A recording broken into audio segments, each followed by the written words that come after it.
I only have two outfits. You're wearing two outfits. Yeah, I'm wearing two outfits. You needed to know that. Welcome, everyone, to the NWO Loader podcast. This is Abel Lozen. Joining me, as always, are my co-host and co-conspirator, CJ. Hello. Andres. Hey. Barker. Hello. I should have ended and Barker.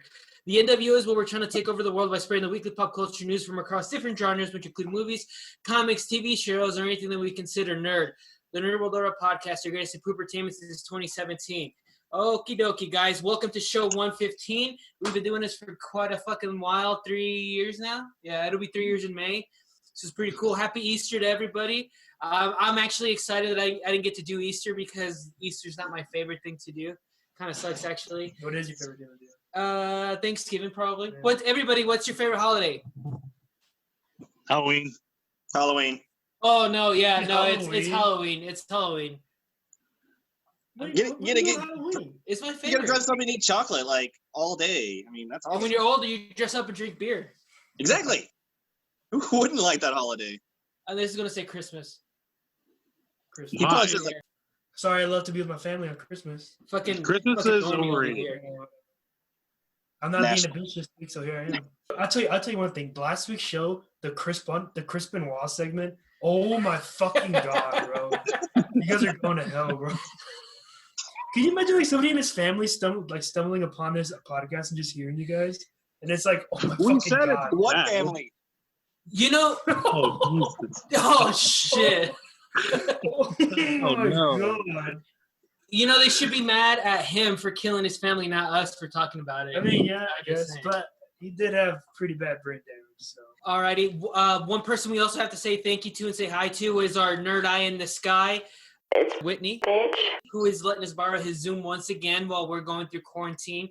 Whitney also said his favorite holiday is Halloween, and he said Andres' favorite holiday is the Anime Con. I like it. Does anybody have any beers they're drinking? I do. Yeah. To keep with the coronavirus, we were drinking Corona Fresca. Are you That's- just going to keep going with that gag or what? I mean, why not? I think the entire world is, Abel. I don't. Wait, Barker, do you have those glasses that turn into sun? I was about to say, were you just in the Matrix, Neil, or what? What? I mean, all this hotness on this screen right It now. looks like Barker was just came back from the Matrix. Look at his glasses. I was gonna say, I mean, all this beautifulness on the screen. You know, like I got the hotness. Gotta get the shades on. You know, Is that It's, what that is? very blinding. Yeah. Also, you're 5-head right now. You can turn the light off. You're inside. It's not like you're People got outside. self-conscious as soon as I said 5-head. Actually, that's funny because I literally have a 3-head. Look. Eat You shit, got some Barker. big fingers in. Nah, these are regular fingers. You know what they say about big fingers, though? Big wieners. Yeah, okay. I was, yeah. Yeah, you like how I was getting there. Alrighty, CJ, you drinking anything? No. All right. Yeah. We are, if I'm just going to go get the beers real quick. Just ask Jasmine. She brought the beers back. They're Pacifico. There are only 2 of them. And we're drinking Pacifico beer. So Jasmine told me that they were going to stop production, so I bought a 12-pack. And I'm Is that gonna true? drink. That's what I heard. Well, I know they're stopping production on the Coronas, but I don't know about Pacifico. That doesn't make any sense. That's so silly. How pissed off do you think the Corona Corporation is right now? Dude, they're Well, pretty that's pissed, actually like I said. the Modelo, right? I'm pretty sure Modelo owns Corona.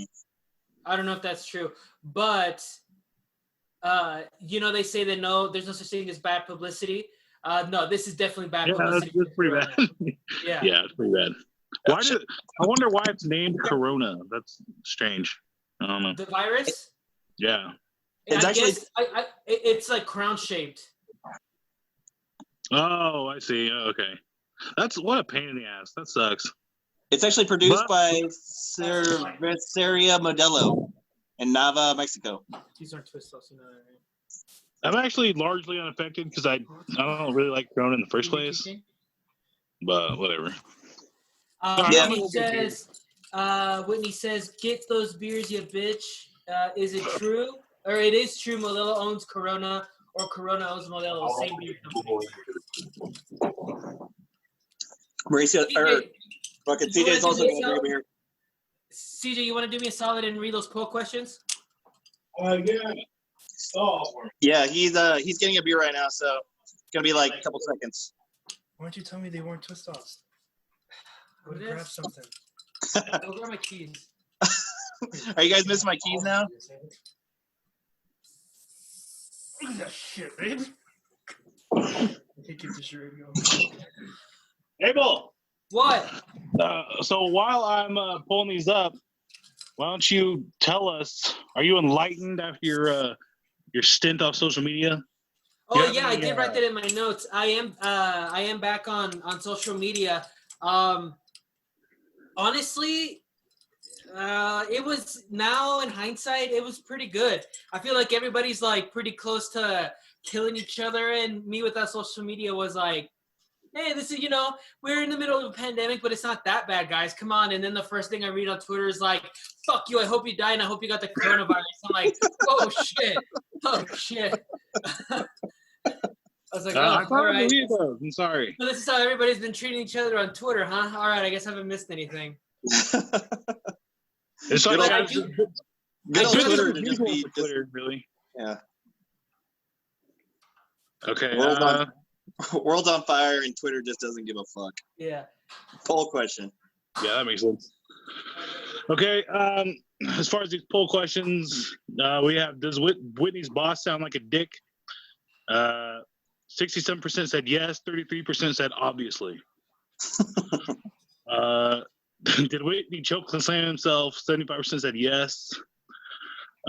Should we be doing meth to fight the coronavirus? 50% said yes. 50% said yes. Does meth work? Do you sometimes have to smoke a bunch of meth in Florida? 100% said yes. 0% said no. And the question of the show, what we're all really waiting for. Yeah. No, hold off to that one. Okay. Okay. Before we get into the nerd week of the week, or the nerd news of the week, the Andres Loza Memorial Anime Minute.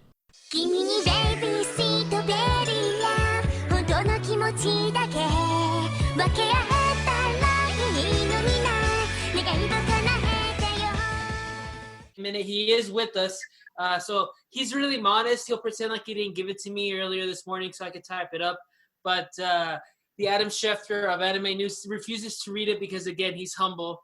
So I'll go ahead and read it in this week's. Well, he's already read it. He knows it. Do the intro. He did read it already. You're absolutely right. Yeah. Do the intro. The state of the global entertainment industry is hard to keep track these days because of the pandemic. The novel coronavirus has pushed countries to take unprecedented measures to prevent its spread, and that has forced billions to shelter at home. This means everything from film to TV to even anime has been hit hard by the order. And if a new report is right, Demon Slayer Kimetsu no Yaiba will fall victim to the virus before not too long. Not long ago, fans got an update on the Demon Slayer panel, which had been slated for April 10th. The event was meant to share all new information from the anime's film with the show's cast attending the event. Now, it turns out that the stars will call into the event to speak with fans briefly about the show. And Anime TV JP says it will be announced that Demon Slayer Infinity Train is being delayed due to the ongoing pandemic. Wow. Sorry, I went to the bathroom. What did I miss? Finger on the buffaloes. I've never heard it. Whitney says, I need to watch Demon Slayer. Might as well watch it now. Got nothing else to do. I just opened a coconut lime Corona Refresca. These are fucking terrible. Yeah, don't get the coconut one. You should have got something else. This is the worst. Yeah, I know. I have two rules of thumb when it comes to flavoring. You don't like it? It was good. A little sour there. When it comes to flavored things, grape and coconut flavored drinks or whatever, it tastes like banana. shit. Banana too. No, I like banana. No, not 99 99 bananas pretty good. Have you ever had that? What? 99 bananas? I think all of us that lived on C Street went through all the 99s. Yeah. Okay, just making sure. None of us remember it. It's like the 99 best 99 store. The best 99 story I have is I was in high school, and this kid said that he was going to finish an entire bottle of 99 whatever. I don't even remember what it was. So I only saw him 2 times that night. When he first walked into the door, and then at the end of the night when he was completely naked shitting on himself in the bathroom.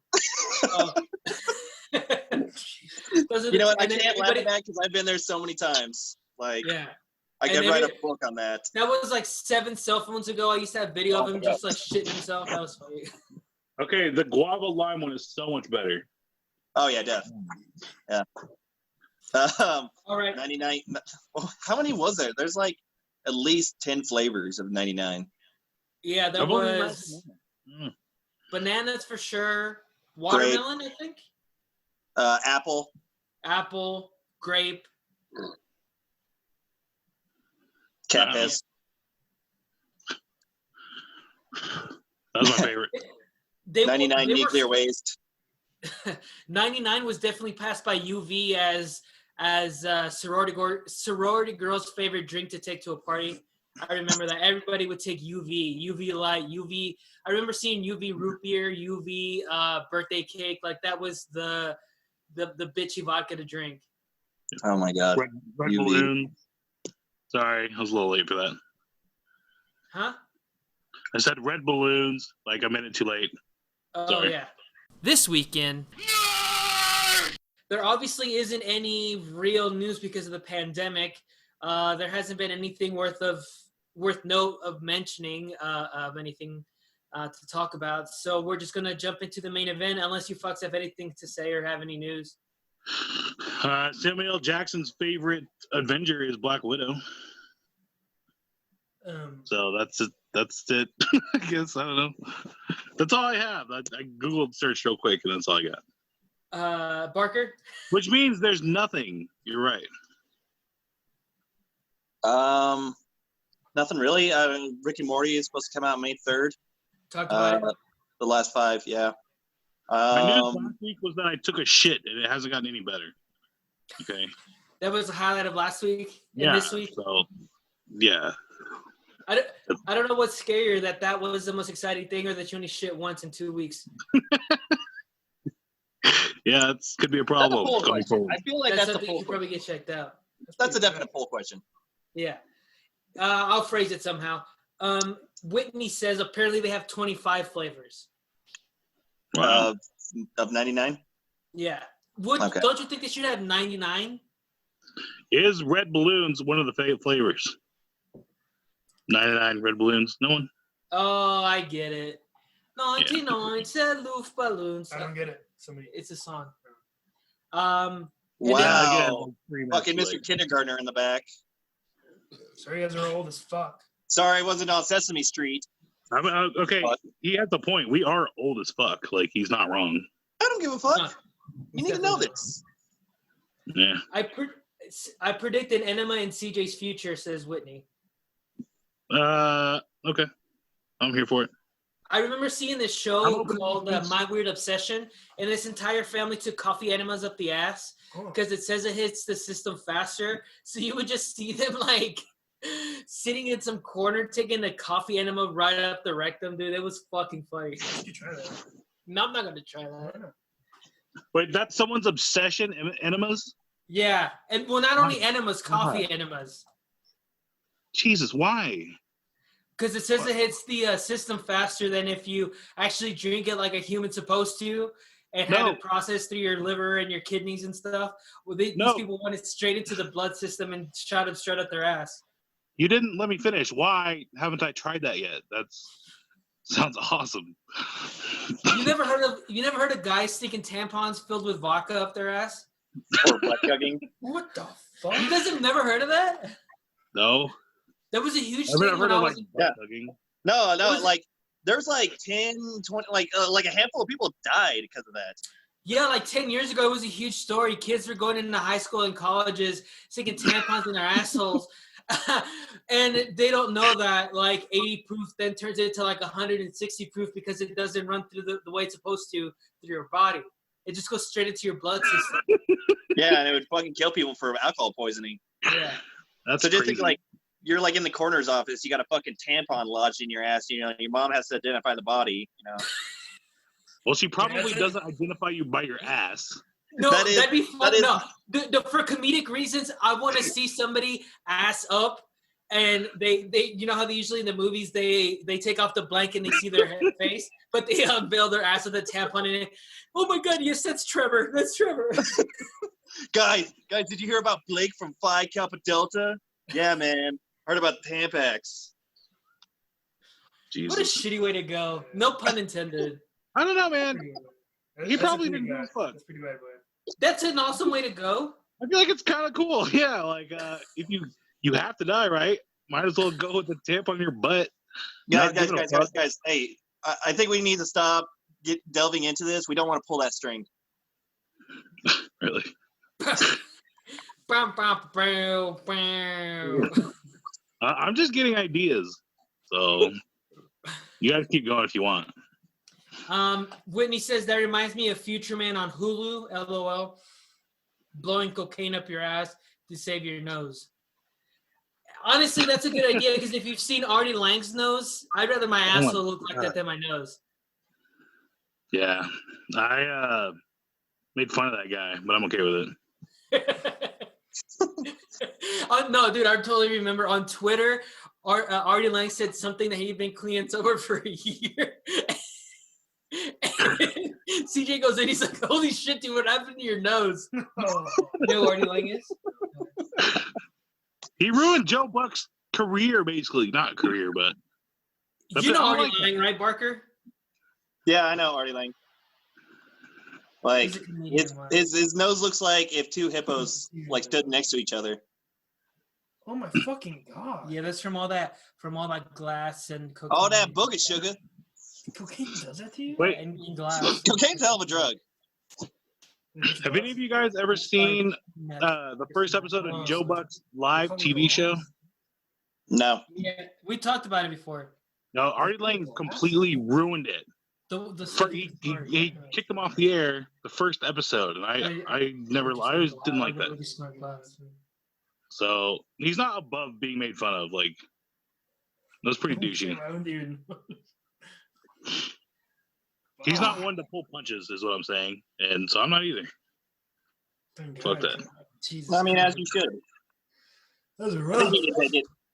So, like I said, I'd rather my asshole look like that than my nose. I feel like if you're gonna dish it out, you should be able to take it, and so. I agree. Also, be better at doing cocaine. What the fuck? Yeah, right. But that's neither here nor there. Like, is he using like a toilet paper roll? I don't know. He's using like a Brillo pad. I think Somehow. at this point he's bypassing all that and just like scar-facing his nose into a pile of cocaine. I think that's what that is. He's probably just drinking water and stuff, actually, at this point. But like eating broccoli, he's probably not doing much cocaine these days. Why water and broccoli? Because he's trying to be sober and healthy, right? I think. I don't know. So he just eats water and broccoli all day, or what? I don't know. That's what you're supposed to do. I don't know. That's how you get healthy, is just eat broccoli and drink water. I'm not exactly an expert in this field. This is true, so we can't really like rag on him that much. Yeah. Enough though, right? Yeah. Okay. All right. So since there is no real news this week, we'll go ahead and jump into the Florida news. Man catches 33-inch fish off Florida coast using Publix fried chicken as bait. Nice. What'd you say? Run it by you again? Yeah. Man catches 33-inch fish off Florida coast using Publix fried chicken as bait.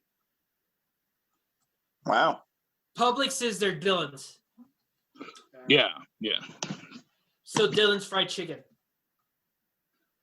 That's actually really smart. That's giving someone from Florida like a bunch of credit. That's crazy. That's probably the smartest thing anyone from Florida's ever done. Probably, actually, it's up there. That's probably like the best news story Florida's ever had ever. Probably. the timeline of good news is like 18 something. Florida becomes a state. 2020, man uses fried chicken to catch 33-inch catfish. Like, yeah, sounds all right.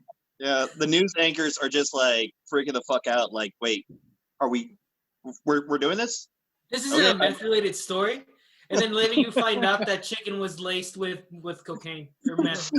Like they even like put like a question mark at the end. Man catches fish with fried chicken. It's like there's got to be more to the story. It's like no joke, just keep rolling. But then the news anchors eat each other's face because they're all high on meth. This is true. They look like the aliens from They Live because their faces have been eaten off. Yeah, that's awesome. I've never actually seen that movie, but I know exactly what you're talking about. Yeah, which is a really good movie. Roddy Piper's in it. Hell yeah. Alrighty, we do have an action star. I wish you would have taken off as an action star. Huh? I wish you would have taken off as an action star. I was thinking about this the other day. Why aren't more wrestlers action stars? You got The Rock and John Cena, and I think Stone Cold tried, but they're like perfect for it, right? I think so. You would think you would have seen like Shawn Michaels and Triple H in something. I don't know what, but something. That's weird, right? Whitney says because they suck at acting. Not really. Wrestling is acting. Yeah. I don't know. I'm going to go back to last week. If you watched that Shawn Michaels video, that's the best acting I've ever seen in my life. It's really good. Give that man an Oscar. Dude should have, give that guy an Oscar. Give him 5 Oscars. Like what? It's Stan. Oh, Stan. Give him a Tony also. What would you guys have thought about Triple H's Bloodshot, for instance? Huh? That'd have been pretty good, right?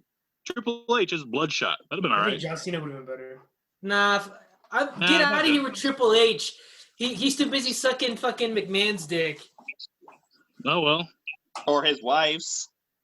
Yeah, the super hot smoking wife. Good job, Abel. Yeah, smoking hot. I guess that's up to definition. He's attractive. Stephanie McMahon? She's smoking hot. You think so too? Maybe 20 years ago, yeah. No. Either way, you guys don't like Triple H? No, I love Triple H. He's one of the best villains of all time. I'm saying. But as an actor, like he did one movie where he's like a bus driver or something. He's a chauffeur. I gotta watch that. I haven't seen that. Hey, he was in Blade Trinity. Oh, he was in Blade Trinity. Yeah, you're right. He played a vampire? He was a vampire, yeah. Oh. I remember that. That was awesome. He was a vampire? Yes, he's Blade. Like everybody's a vampire. Yeah. No, he was the corn dog salesman at the baseball game. The best of the Blades. I forgot about that. Whitney said The Rock had to go back to school. The outtakes of Mummy 2 were fucking horrible. No, you know what's horrible in that movie? Was the third act where they did the CGI Scorpion with The Rock. Jesus Christ, that movie did not age well. That's pretty awful. Yeah. That CGI is pretty bad. There's probably a lot of CGI that if we go back didn't age well. That's not very fair. You know what movie did age well though? The Matrix. The Matrix, yeah, hell yeah. From that era, yeah. That's because Keanu Reeves is like one of the best humans on earth, and he gave up his entire salary for it. What else movie is ahead of its time? The Hangover. Yeah, dude, it's on Netflix now, and oh my god, that movie was so good. It's on Netflix. Back in 2009. Hell yeah, I'm gonna go watch that actually. That's one of the few perfect movies ever. Dude, that movie's probably perfect. The sequels are pretty awful, but that first one is pretty damn good. You know, Todd Phillips directed The Hangover, right? Yeah. You know what else he directed? Joker. Oh yeah, duh. Yeah, he does for you. He's in The Hangover. It's pretty funny. He does a cameo in all of his movies. I'm surprised he didn't do one in The Joker. I think he did. Think so? I felt like I read an article that said that he has a cameo in there. I can't remember what, but I'll have to find it again. Well, because in Old School, he's the one that knocks at the door and says he's there for the gangbang. Yeah. And then in Road Trip, he's stuck on toes. In The Hangover, he's getting a blowjob in the elevator. In the elevator. And then in Road Trip, he is the one that wants to suck what's her name's toes in the bus or on the bus. I don't blame him. Amy Smart, right? Is that her name? Yeah. Okay. Yeah. Amy Smart. Yeah. I love that movie. Road Trip's awesome. Good. I haven't seen that movie forever. It's a great one. Very underrated. Very underrated. I have it on VHS. Cool. So let me bust out with my VHS player. You guys, it's like the one of the. I don't know why I still have it, but we're gonna have to unplug the GleeCoVision in order for that to plug that in, CJ. That's fine. You just gotta turn the crank. The 8mm film or what? I guess so. Alrighty, let's. We've been shit talking long enough. We do have three main things today that we're gonna talk about. The first thing we're gonna talk about, we kind of mentioned it last week. Me and CJ attempted this a while back, but we fell flat on our faces because we never actually went through with it. But I think since the animated universe is gonna get a goodbye here soon enough, we're going to break down each movie one at a time until we run out. And the last movie that comes out is Apocalypse War, which is set to come out in May. So by then, hopefully, we'll be somewhere in the middle of it. Was everybody able to watch the movie? Yep. Wait, Apocalypse, you told me Red Hood. Huh? Wait, what movie did you tell us to watch? Flashpoint. Oh, Flashpoint, right. Flashpoint, yeah, okay, yeah. You watched it? Okay. I know I said Red Hood. So yeah, we thought it was as good a time as ever to watch, to review the universe and give it our thoughts.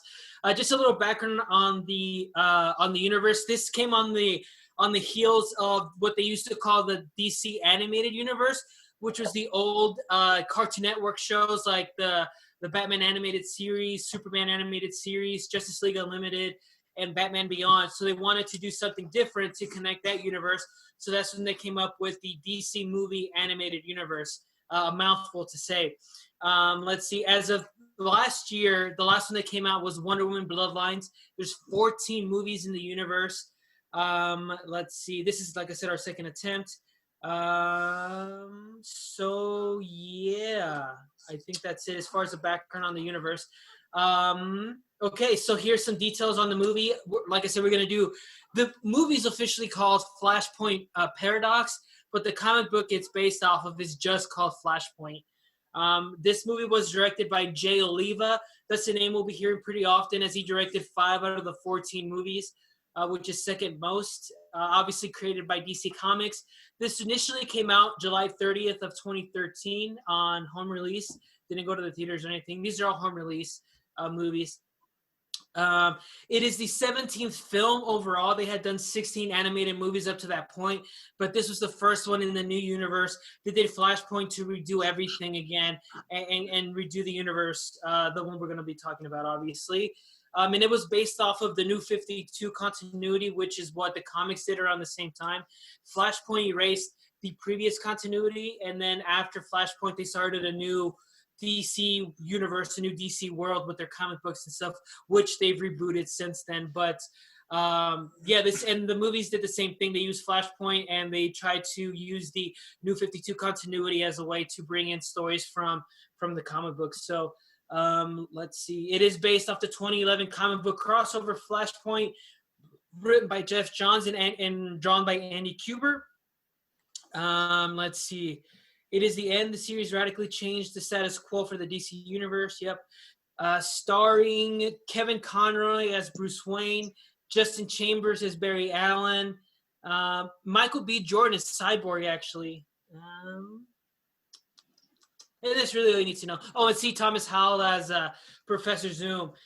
There is no cinema score, but as far as earnings, this is still, after being the very first one released in 2013, in this universe, it's still the 4th highest grossing DVD Blu-ray in this universe at $5 million. And it is one of only 4 of those animated movies to get 100% on a certain particular aggregator that we don't mention on this show. Mm-hmm. So yeah, what are some general thoughts that you guys thought of the show? We'll start with Barker. Let's start with CJ first. Okay. I'm introducing it. Yeah. All right, go CJ. Well, we've done this already. Wait. Let me back up. We have done this already. But for those who haven't listened, what or haven't seen it yet, what's the synopsis? Go fuck yourself if you haven't seen the movie. You son of a bitch. The Flash fights some guys and goes back in time to a new time that's here now. And he can we just name that movie Tomorrow Time That's Now or whatever? What'd you say?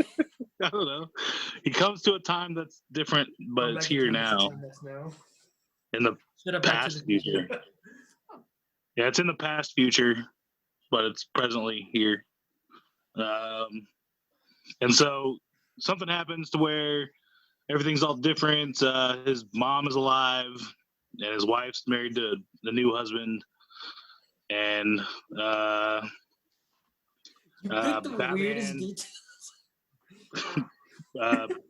Thomas Wayne is Batman. Bruce is dead. Martha. Well, I don't know. Maybe these are probably spoilers. And everybody is not cool with that. So then hijinks ensue. Oh, sorry. And Wonder Woman and Aquaman are real upset about everything. So they were mad about everything. They're upset about everything.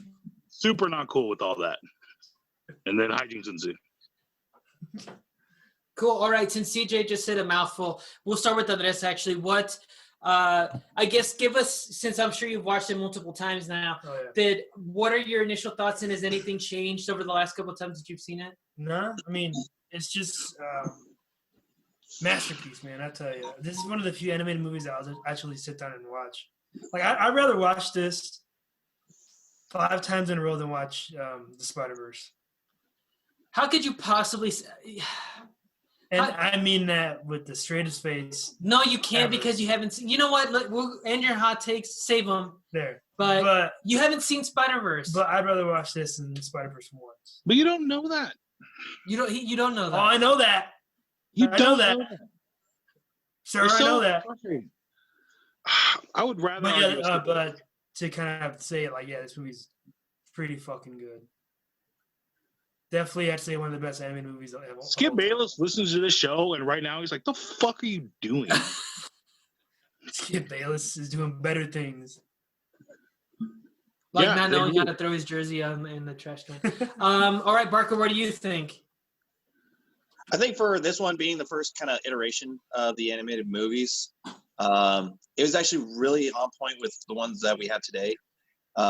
Animation wise was really good. The story wise, I know they kind of just took it straight from the comics. They didn't really put their spin on it, but I don't think you have to. I think you kind of have to bring people in with this iteration of it. The only thing I did not like about this, I feel like they needed to focus more on the war between the Atlanteans and the Amazonians. I think one of my favorite parts was the fight between Martha and Thomas. I think that one was really great. Great voice casting too. Like you said, Michael B. Jordan. You brought back Kevin Conroy. What did you say? C. Thomas Hall or Thomas C. Hall? Yeah. All A-listers in voice acting and acting to begin with too. So, like I said, not really a lot of cons. Like I said, just the one, but mostly pros. I really did like it for it being the first kind of animated movie in that. All right, CJ and I have done this before, but honestly, I couldn't remember what he said. I know what he said, but not specifically what he said. So your opinions before were like, whatever, I'll take it or leave it. Did your opinion change this time around when you saw it again? No, it's like, it's all right. Like, I didn't like it the first time. I don't like it now. It's not that it's a bad movie, right? It's the concept of it. I don't like the concept of rewriting everything. It's the do-over. It just feels like a cop-out to me. I don't like it. And like it kind of goes in line with like I don't like these what-if type things. I don't like that. But this isn't a what-if. This is part of the continuity. Well, I understand, but it's the same concept, right? It's what if Bruce had died instead of Thomas or Martha, and what if Barry Allen's mom hadn't died? Like, it's the same concept. That reality isn't real though. So that's the problem I have with the what ifs. It's irrelevant. Like, they're pretty much irrelevant. Like, I don't want to know what if. I want to know what happened. I love what ifs. That's the reason why I love comics. It's not for me. I mean, it's fine. Like, I'm not gonna judge. I'm not saying it's bad. I'm saying it's not for me. Like, I was just a cop out too. There's a difference between being bad and just not being my flavor. It's just not my flavor. Like, okay, like, I guess. I mean, I agree with CJ. I feel like you kind of have to be in that, like the parallel universes and everything like that. Some people aren't, and I agree with him on that. Fuck off, Barker. You know what? You watch Spider-Verse first before we even talk about this, okay? Yeah, really. Like, you can't talk any shit Fine. at all. No shit. Done with the shit talking until you watch that movie. All right, we'll start with CJ then. I do have to say this. CJ might be the only person on planet Earth that doesn't like what ifs, though. Don't like CJ. I don't know. I feel like that's a poll question. See if other people out there are like that. Poll question. Do you like what if stories in your media? I'll rephrase it, but do you like what if? It wouldn't be such a problem if DC had their shit together enough that that the storyline was like, how do I say it, concrete enough that you can change it. But there's like 14 different storylines to keep track of. Why are we fucking adding more? Like, can we not focus? DC has an ADD problem, and they need to sit down and gather their thoughts. And you can't be doing that when they're what ifing all day long. Like, it's not. Marvel had an entire comic book line called What If. They're the kid in class daydreaming, and I'm gonna flunk them unless they fucking look at their paper and get some answers down. Like, Marvel has just as many what ifs. They had a what Marvel if has their shit together. Pilgrims. Well, Marvel has their shit together. I know what the official storyline of Marvel is. I don't know what DC's doing. They got the Marvel comics. I want to say that the animated universe and the live action universe are apples and oranges. Like, you can't compare them. Exactly. That's the problem. That I can't compare them? That's the problem. Yeah, get your shit together, then make fucking shit. How does that make sense? How does that not make sense? I don't know what's the worst take. Your take or Vanessa's take about never watching Spider-Verse? This is clearly worse. This is just an hour and 15-minute movie. Mine's the concept. Bro, I'm just fighting with the concept that if you can't get your fucking main storyline down, don't be flirting with other storylines to confuse people. That's annoying to me. But the main storyline in Flashpoint is that they're redoing they kind of set everything straight. Yeah. Yeah, and it's annoying that they have to do that. Marvel has that's the whole story. Marvel did that like not too long ago with Secret Wars and stuff. Oh, well, I'm talking about the movies, but this is a movie we're talking about. Flashpoint's a movie, but Marvel doesn't have a what if yet. They're taking they're doing an entire what if Marvel TV show. Hold on. Wait. One second. CJ. What? Did you like X-Men Days of Futures Past? Yeah, it's a good movie. Same concept. Yeah. That's a what if. Not really. Yes, it is. It's the same concept. That's the whole point of that movie. It changed the whole thing. I feel like X-Men have their shit together, but fucking psychopath, bro. I swear to God. Also, he doesn't know. He doesn't believe what he's saying, bro. X-Men did not have their shit together at that time. Nah, I feel like they did. Oh my God, you're the reason I drink. Future Past is a really good movie, and it follows that same story. Whitney is saying truth. I fucking love what ifs. One of my favorite comics is a what if. What if Wolverine were Lord of the Vampires? CJ So doesn't read the comics. Big complaint in Marvel is the multiverse they created. CJ has never read a fucking X-Men comic ever. Marvel has an entire what if comic line, exclamation point. Yeah. There are 8 versions of Cables because of what ifs. I don't like X-Men really, to be honest. Like, I don't even. But you like Days of Future Past, though, no? Am I even breaking news? Don't you guys know that by now? No, you've never. I don't think openly said you don't like X-Men. Oh, here you go. It's not. It's just. This is just my brain hurts after this. Like, all right, well, let's move on. If not, we're just gonna yell CJ. We're just gonna yell at him for 30 minutes. wait, CJ, but that's what I want to do. That's what the viewing listeners want to hear. We should yell at CJ for like an hour. you can't get out of this scot-free. What do you either. mean? I haven't seen Spider-Verse and I'll never see it. Nobody wants to see that fucking movie. Everybody wants I to bet see you it. anything, nobody's seen the movie twice. I've seen the movie twice. Well, you I don't. feel like Spider-Verse is technically a what if. Yeah, kind of could be. I could see I that. feel like CJ's a dumb bitch. Like I said, it'd be different if DC had their shit together, but they don't. I don't know what you mean by that. What shit? What I mean by that is there's like how many times has DC rebooted? Like 1,000? The new 52? Marvel has rebooted 1,000 times too. Okay, Yeah. but I don't read Marvel comics, so I gotta do sometimes. Actually, to be honest, I read way more DC comics, and they're fucking confusing. Have you ever tried to read Batman the whole entire storyline all the way through? It's fucking ridiculous nonsense. It's fucking ridiculous.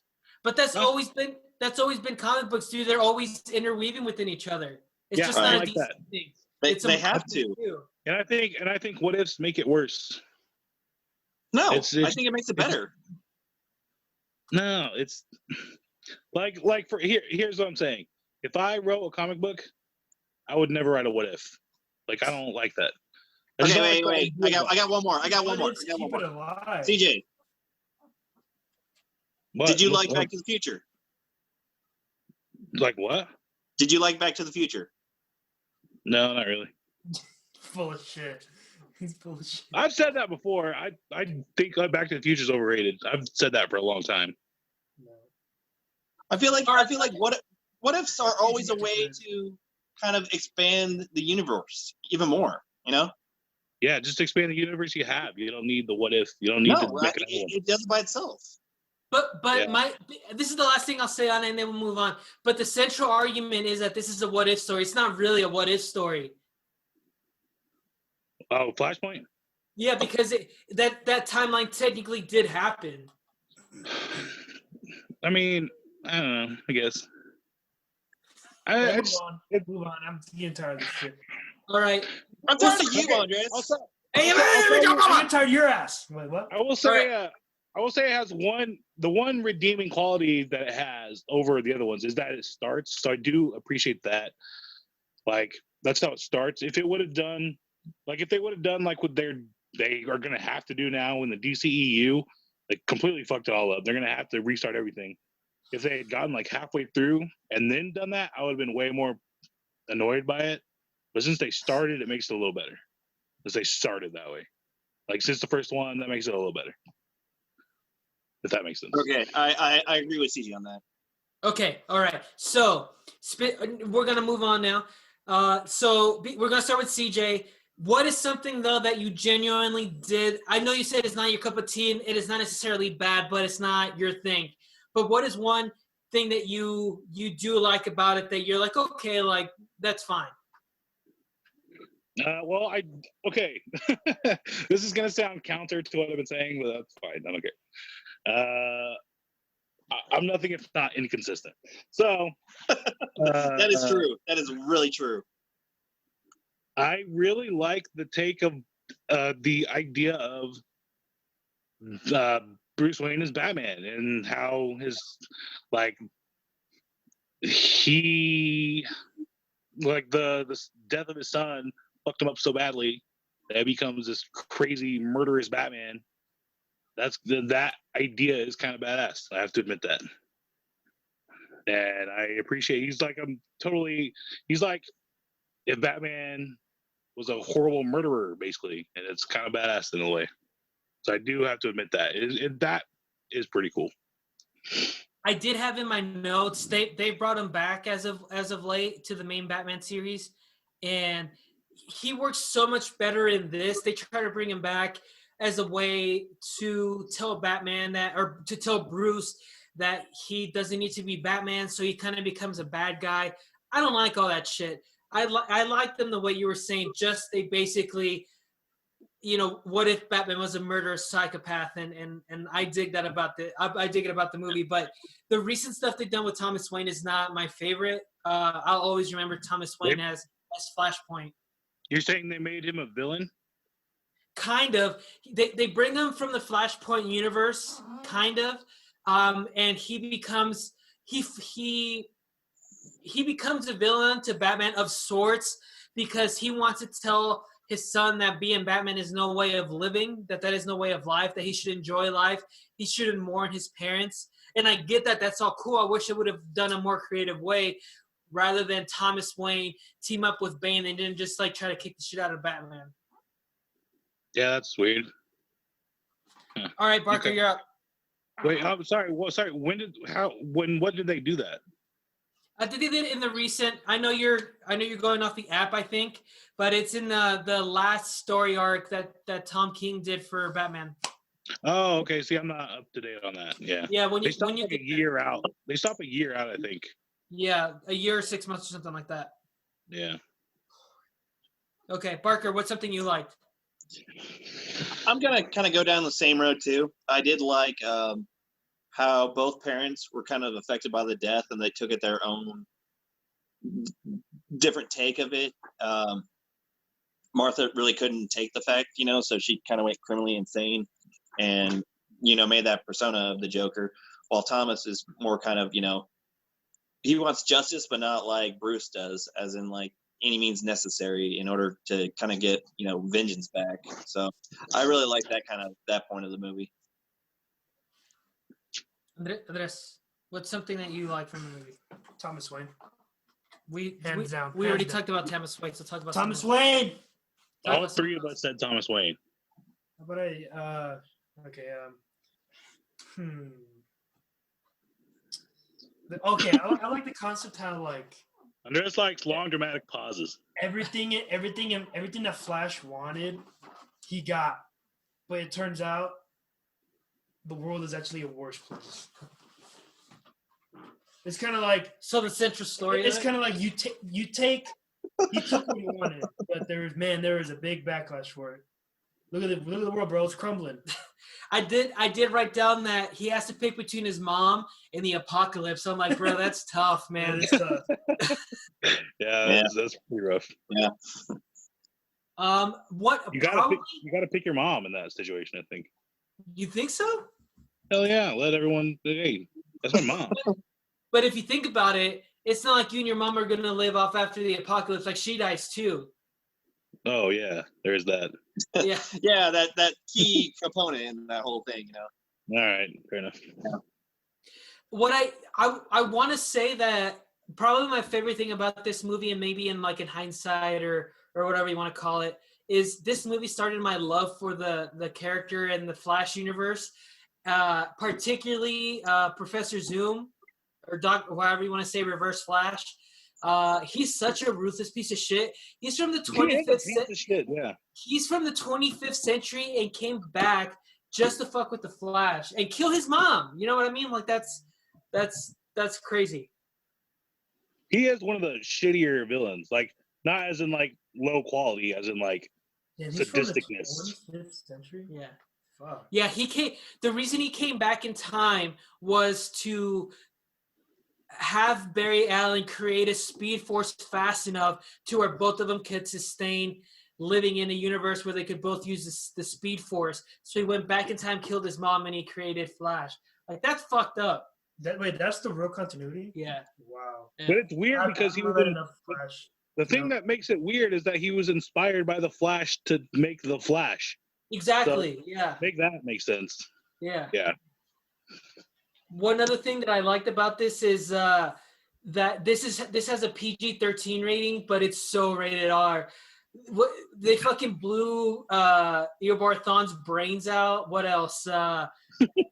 They have Mara's head. Wonder Woman's holding it up like this. Like it's fucking crazy gory. Oh wait, you show me hand sanitizer. Sorry, dude. I'll tell you one thing. I like the concept of Shazam in this one. A bunch of little cool. kids instead of one guy. That's pretty cool. Instead of each having their own kind of what do they call it? Family. No, champion. Oh, champion. Their own champion. They all kind of combine into one. All right. What's something in general then that you guys liked about it? What do you mean? Is there anything else you can think of that you're like, I dig this? No. Okay, Barker. No. Really? What the fuck? All right. Let's see. I do think a live action adaptation of this could be pretty badass if they do it right. Man. Knowing DC, knowing Warner Brothers, sorry, they're not going to do it. Well, did you guys see what happened to Ezra Miller? That was blown way out of proportion. Let's not. That was blown way out of proportion, bro. Dude, well, you know that was obviously joking. I'm gonna have to edit all this out. Why? Well, that was confirmed to be a real altercation. That was real? Yeah. Yeah. No, like apparently, like she was hassling him to the point where he couldn't take anymore and just started choking the bitch, just straight Charlie Murphy style. Dude, that looked really fake. No, everything but. That's how I'm like, dude, you can choose your words wisely, man. Well, I guess I didn't see that thing. That looked really fake. That's real. Okay. Like I get, that lady shouldn't have been bothering him, but he shouldn't have choked her, bro. Like, come on. Duh. Okay, hold on. I don't want to risk sounding insensitive. I don't mean to. But well, I don't want to approach this with a lack of sensitivity. However, doesn't he have? Just rephrasing, however, doesn't make it any better. But let's go. But isn't he on the autistic spectrum? Like, oh, is he? I thought. Maybe I'm wrong. Oh, I don't know. I don't think so. Okay. But the one pertinent problem with autism is that they can't handle stressful social situations. So it's hard to be real, like, you know, it's hard to bash him and say, oh, yeah, how dare you, when he might just literally just not know better. Like, and how do you precaution yourself against that? Maybe you try. I don't know. I don't think we know enough. Probably not go to a very busy nightclub in Reykjavik. You know. And I'm saying I actually don't actually know that he does or is on the spectrum at all. But I think I read somewhere that he is. And if that's the case, I think that's like necessary context is all I'm saying. Well, yeah, if that's true, then that's some more context you need to, put behind the story. But I guess obviously we're showing the lack of knowledge of knowing anything about the story, so we're going to move on. What is something that you guys? I think CJ already said enough. So unless he has something else he wants to say, what's something else that you guys didn't particularly like about the movie? And this will start with you. Dude, the whole thing with me in movies, why the fuck do some people just have to be in love? Like Aquaman and Wonder Woman, why? Why does there have to be like a romantic thing? It's the same thing with the ending of The Rise of Skywalker. Do they have to be in love, bro? Really? Yeah, I see what you're saying. But I mean, it's whatever. I mean, it's cool but to me, it's just like I just don't get it. I actually completely agree with that, and I didn't say this last week, but I actually think that's one thing Red Sun did pretty well, which I kind of liked. I did like that too. Actually, I mentioned that when I did it in my review. In the comic book, Wonder Woman lusts over Superman for whatever particular reason, and in the movie, she's like, "Bro, I grew up in an island full of women. Like, you do the math. That was so much better." No, that's perfect. Yeah. Yeah. And I wish more movies would do that, to be honest. But I do too. And movies. Speaking of Spider-Verse, I like that in that movie too. How Spider-Gwen and Miles Morales, they're not romantic. They're friends. They're Spider-Men. They are Spider people. And they can relate off of that. They don't make it a romantic thing. They might maybe down the line, but if they only. But even if they do it down the line, they did it right now. Like, yeah, that's what I'm saying. If we were to only ever get this one Spider-Verse, which we're not, they're making a sequel. But if it was, like, I'm glad that they did it that way. And even if they do something else in the future, I'm okay with it. Just because it wasn't an emphasis in a way that it would be in a lesser movie, and that's awesome. Yeah, agreed. All right, Barker, what's something you didn't like? Sorry. I felt like they could have. I know for being an anime movie, they kind of are pushed for time and everything like that.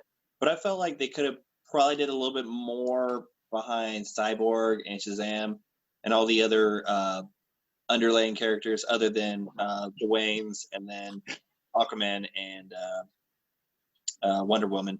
I know obviously this is a Flash movie and everything, so you kind of have to focus on that too, but you could put a little bit more time with the other characters too. Just kind of give them more of an exposition. Although I don't disagree with you, that's why this movie's an hour 6, which other DC animated movies are like an hour 30, an hour 20. But with that being said, and I know we're just judging this based off of a comic book, or excuse me, just the animated movie. In the comic books, the entire story is like 61 issues sprawled against like 40 different series or whatever. So like there is more room to tell a longer, bigger, more fulfilling story. Where in the animated movie, we're only getting an hour really, if you don't count the credits. Yeah, it sucks. Some things are just better in comics. That's all there is to it. I mean, it's always when you Abel, have you read all the comics? I've read Flashpoint, and it's actually on the DC app if you guys want to read it. The whole thing? The whole thing. The whole 5 60. issues. Oh, 5. Yeah, 5 issues. So actually 60. Well, because it's for all 60 issues. Like if you buy the omnibus, it's 60-some issues. Is it kind of like that? How they do like Night of the Monster Man, where it's like one issue in this series and one issue in. Is it kind of like that? Like Batman will have an issue. Not really. Batgirl has an issue. Not really, because that's more of a crossover event where like everybody in the Batman universe, so like Batgirl has a comic book, Robin. You would think this would be sort of like that though. Kind of in of a way that it affects everyone. Yes, it is kind of, but the fact with a crossover event is like they'll tell you, oh, you have to read Batman 4 and 5, Nightwing 7, 10, and whatever to get the full story. Whereas in as an event, what they call it is they'll have a bunch of crossovers and stuff, but the main gist of the story is its own miniseries. So this is just a Flashpoint series. Yeah, so if you go to the DC app and you look up Flashpoint, there is the 5-issue miniseries. Okay. So I guess my next question. Sorry to completely derail everything, but no, that's fine. In what way does it affect the rest of? Does it affect the rest of the series? Like what I'm saying is there like a take Wonder Woman for example? Yeah. Is there a pre-Flashpoint and post-Flashpoint Wonder Woman? You know what I'm saying? Yeah. How does that work? So the way that works is the way events usually work are there's a couple issues in whoever the main character in that storyline is going to be. There's a couple prequel comics to that. So since this was Flash, they kind of tease it in his comic book and then they go full out, okay, this is Flashpoint number 1. Then they start there. And then kind of the fallout of that's how every other comic book series goes moving forward. But in the event of Flashpoint, it's different because when Flashpoint ended, that's when they rebooted the universe. The comic book. Oh, okay. That's how we came about the New 52. Yep, exactly. Oh, I see. Okay, that actually is kind of cool. Yeah. A little bit. That makes me like it. That makes me like it way more, actually. I told you. Wow. Okay. Cool. And Whitney says this movie could have been a miniseries. Yeah, could have been. I agree with that. One thing that I was kind of particularly put off by is, and it gets better as the movies go on, but some of the animation's a little junky in this. Like when Flash is running in the Speed Force, he looks really goofy. Anybody else realize that? Yeah, kind of. I can see that. Oh, you just reminded me of a beef I have actually. Okay, beef away.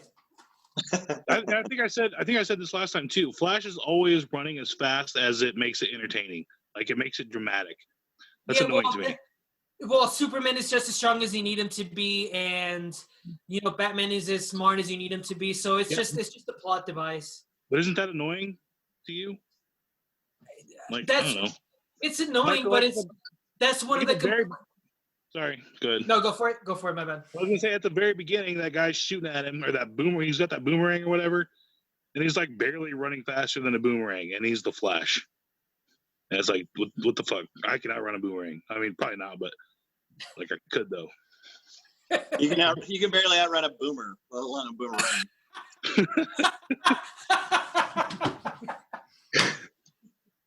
All right, well done. That was one of your shining moments, Barker. I like that. I have a bunch of shining moments. You calm down. That was pretty good. And was that Barker's best moment in the show ever in history? Poll question. No, that's gonna come back no every time. I've got Jim's. I'm voting yes. But where was I with that? With the animation? But back with that, one of the main criticisms of the MCU actually, as I was reading it the other day, is you never know anybody's power set really. It's just they're as strong as you need them to be for the plot, and that's just gonna go back to the comics because for a plot device, Batman is gonna figure something out, but he's not gonna figure something else out. You know what I mean? So it just depends on what you need to write him for. Well, I feel like I can write a Flash comic and he'll get like second in the marathon. And I'm sorry, that's right. Yeah, that, I watched this video of this guy that has this this battle simulator kind of thing, and he always does a bunch of weird shit. And one of them he did the DC universe versus the Marvel universe. And in one of the battles he used the Flash versus like Black Panther, Iron Man and stuff like that. And when he simulated the battle, in that the Flash was way too fast. Like he literally was the most formidable opponent because nobody could ever just catch up to him. By the time anybody even got like 10 feet from their starting position, the Flash had already knocked down like two of their fighters. So it just depends on how you want to ride him. I'm guessing this is the same simulator than yours from fucking last week. No, different simulator. Sure. No, this is an actual visual simulator. Mine was just like a system. Oh yeah, that's what I was gonna say. Alrighty. Let's see. It's a really 2-hour show. What do you guys think about the ending in particular in this? CJ, what I mean, have your opinions changed on it now that we've kind of enlightened you a little bit? No. Okay, Parker. I'm mostly, in my opinion, I just think that how they reset the comics is cool. Like, I guess I didn't know that the New 52 was because of that. It makes the comics cool, but I still have my beef with what ifs in general. So I don't know. It's fine. What do you think of the ending? See, look. It was pretty good. Oh, wow, it is on there. Yeah. The ending. I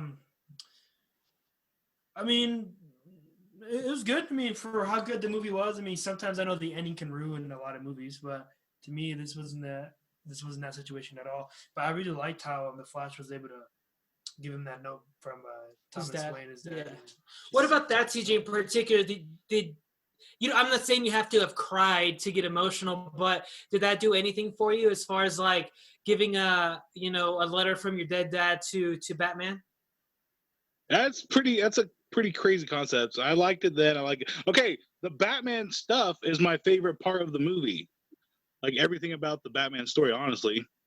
Like, yeah, it's sad as fuck. Like, okay, you know how that tore Bruce up when they like. Obviously, it made him insane because Batman is insane. We all know that. Yeah. It literally made him insane when his parents died, and to put yourself in there and get a letter from that guy, yeah, that's fucking crazy. Like, I can't even imagine what that would like. That's crazy. That had to tear him up. Like, for sure. That Batman tear always. It always gets me, so that's it's pretty emotional. I agree. Barker, what do you think about the ending? I'm on the fence about it. I mean, was it a good ending? Yeah. Could they have done it better? Yeah. I mean, it's there to end the movie. I mean, so I'm just kind of in the middle. Okay. Let's see. Alrighty, I guess there is one thing that I'll probably revisit whenever we talk about the other movies, but there is one plot hole in this that I actually noticed even before I started a podcast or whatever. So this is the Flashpoint paradox was done to restart the universe, the animated universe. Well, the next movie we're going to watch is Justice League War. At the end of Flashlight Paradox, Batman and the Flash obviously... Flashlight. Oh, sorry, Flashlight. He said Flashlight. Flashlight Paradox. That's a good yeah. You say Flashlight Paradox? Write that down. Write it down. It's $1 million idea. Flashlight Paradox. Ah! After this, I got to talk to you. I told you I got gems. I have $1 million idea. But, so obviously Batman and the Flash know each other after he comes back from the other timeline. Well, the next movie we watch is Justice League War, and they don't know each other. So that's kind of a plot point, or a plot hole, but whatever. Yeah, that's weird. Yeah. The only huge difference between the comic book and the movie is Enchantress plays a bigger role in the comic book than she does in the movie. In what way? Enchantress is actually part of that group that goes to Europe to fight Wonder Woman and Aquaman, but last minute she betrays Cyborg and kills Cyborg instead of Aquaman killing Cyborg. Oh, cool. Yeah, so there's a couple of different things, but honestly, from all the ones that I've seen, this is the truest adaptation of the comic book, and they don't do as much changing like we saw in Red Sun or even Batman Hush and stuff like that. Like this one is pretty true to the original source. Well, most of the movies in the animated universe do that. Yeah. They usually change something. Just like Wonder Woman ruthlessly kills Shazam. Isn't that crazy? Just fucking yeah. In the comic, fuck them kids. In the comic book, actually, it's just a random Amazonian that kills Billy Batson. Yeah.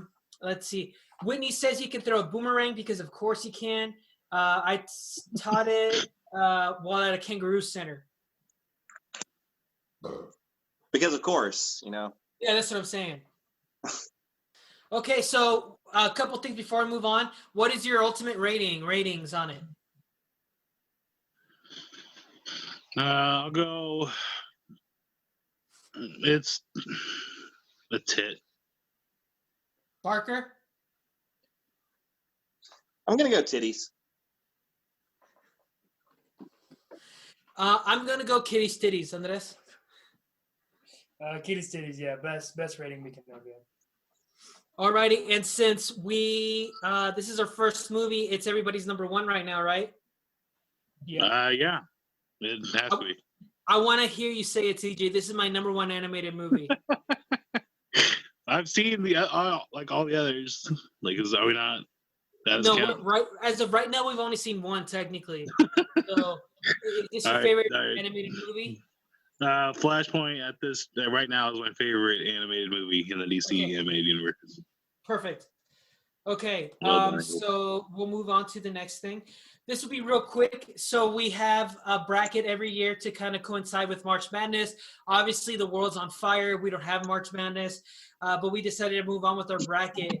And we had the winner of the Marvel bracket side of the bracket, which was Thanos, versus the winner of the DC side of the bracket, which was Joker. So we had a Joker versus Thanos final. Last time I saw, the vote was 75-25 Joker. So that automatically gives the Joker 2 points. And now we're going to go through our votes. And if there's a tie, Whitney will break it. But what is everybody's vote for the final? So the fans give the Joker 2 votes. Andres, how do you vote? I feel like I want to get my my Lee Corso helmet on who I'm going with, And then, it's obvious. I'm going to go with the Joker. He's the greatest villain in comic book history, the greatest villain in any type of animated thing, whatever you can think of, it's the Joker. All right, TJ, we're gonna go with you. Yeah, I am going Thanos. That's fine. He's only doing that to fucking make this interesting. No, actually, hey, are we still doing? I thought we were doing 3 hot takes. We're not doing that. Yeah, no, we are. This is gonna be real quick. Okay, so I'll start with that first hot take. So we can skip over me when we first start, but I think Thanos is the best villain of all time. And I say that giving the Marvel movies obviously a lot of weight, but I think they deserve it because they're so focused forward right now. Like ever since probably the first Avengers, they haven't left the, what do you call that? The social consciousness. It's been at the forefront the entire time. And Thanos was the driving force of that, I think. And it reached its zenith with Infinity War and Endgame, and I think Thanos is at least half responsible for that. And I think, like, if you go, I think most people would agree that Thanos is at least the biggest in terms of, what's the word I'm looking for? Not relativity. Whatever the fuck relevance. I'm sorry, relevance. He's the biggest in terms of relevance. No, he's not. Right now. No, he's not. I think he is, and No, he's not. I think the Joker just won an Oscar for the acting. Joker won an Oscar. I mean, you know what? Oh, we'll pick that up. We'll pick that up once we finish this. But we'll start with you, CJ. Okay? Joker wins in the fight. Okay. Okay. But I'm picking Thanos. Barker, where are you going? Man, this is really hard for me. Like, and I'm not trying to build up suspense because CJ's right. I mean, like, if we want to look into it, like relevance wise and everything, it's been Thanos, and I know Joker's been kind of popping up here and there, but I mean, you got to think like what each villain does to each counterpart, and the Infinity Saga was just ridiculous, and it's all because of him. But then you have to look into Joker being, the what every villain wants to be. He's always going to be there. He's always just the face of villain and everything that. So, man, just gun to my head, I'm going to have to say Joker. Yeah. Only because the only thing that brought me to that was because he is polarizing. You cannot go anywhere in the world without somebody knowing who Joker is. You can go to like the jungles of the Amazon and they know who Joker is. Yep. I am also going Joker for a lot of reasons that we'll get into here in CJ's Hot Take. So, for the 3rd year running, a Batman character or Batman himself has won the tournament. The first tournament was won by Batman, which was our favorite hero. The second tournament was favorite or best movie, which was The Dark Knight. And then this year it's Joker. So it's been a clean Batman sweep for 3 years in a row. Congratulations, Joker. Get your prize in the mail. Whitney says, CJ says that because he only watches the movies. Thanos was a blip and Joker is eternal. Damn, let's go. I should say Joker is eternal. The Joker. That's a very different villain. The Joker? Yeah. He's in Fleshlight Paracox.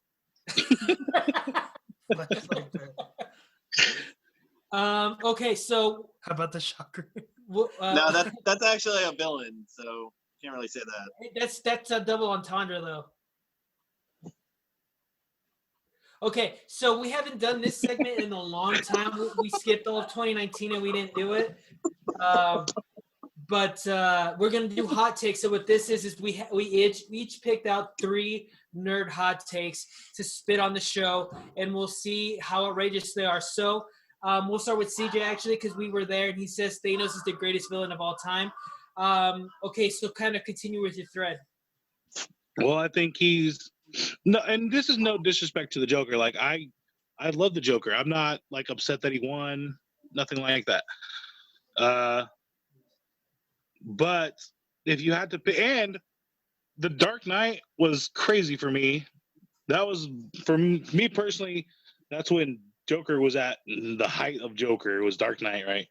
And I still love the Joker, but Thanos affected me way more. Like, and not way more, but certainly more. In that the universe, he affected the entire universe. That's crazy to me.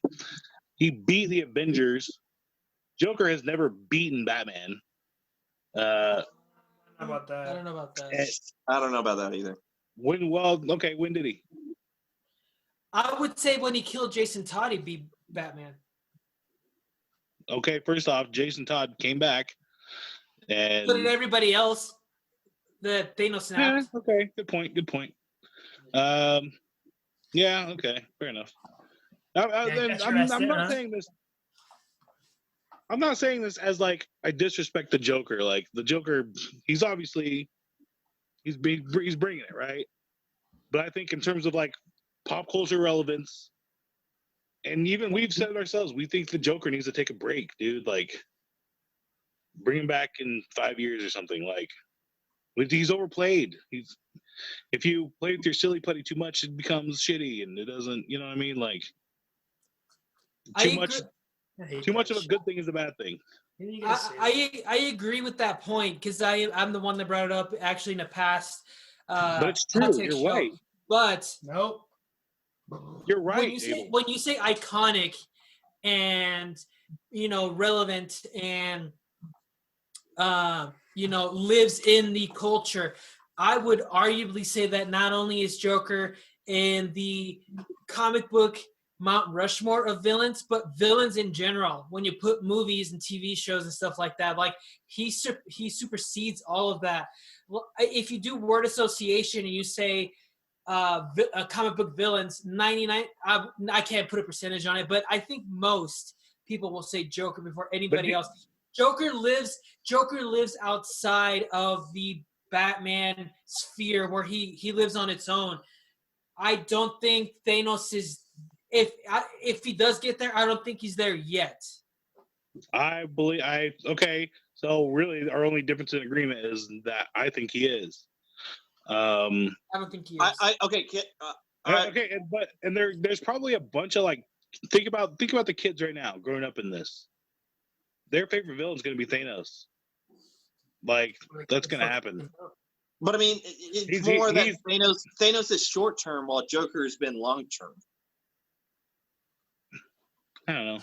And Thanos didn't even do it first. This whole I gotta eliminate half the planet for to save the Earth. That was done by Ra's al Ghul first. He did it best in literally the biggest movie in the history of movies. That's just a movie, though. Like, if we're going off of the source material, Thanos, the only reason he wanted to destroy half the universe was because he was head over heels over Lady Death. Yeah, that's if we're going off the comics. I'm not. So Thanos is the ultimate simp. That was easy. But that's the thing, though. It's the fact that, like, in pop culture throughout, decades, you always see a parody of Batman as Joker. You haven't really seen it from Thanos from like the past 2 years. Like whether you guys like it or not. Hey, whether we like it or not, movies carry more weight in pop culture. That's just a fact. I'm not stating my opinion. I don't believe that at all. I'm not stating an opinion. That is a fact. That's not a fact. Movies are more accessible. That is totally not a fact. I'll take your argument and say the Joker is literally 2 for 2 in Oscars. Like, you can't get more pop culture relevant than winning the 2 Oscars. Like, what? And not only that, but they say that whether you agree with the Joaquin Phoenix performance being better than Heath Ledger, that's not what I'm arguing. Most people still, though, consider the Heath Ledger Joker performance the peak of movie villain character, like, of acting. And that is, that's as relevant as you can ever be. People still talk about that performance years later as the Joker. You know what I mean? I think people are going to talk about the Infinity Saga the same way. Well, I don't think so.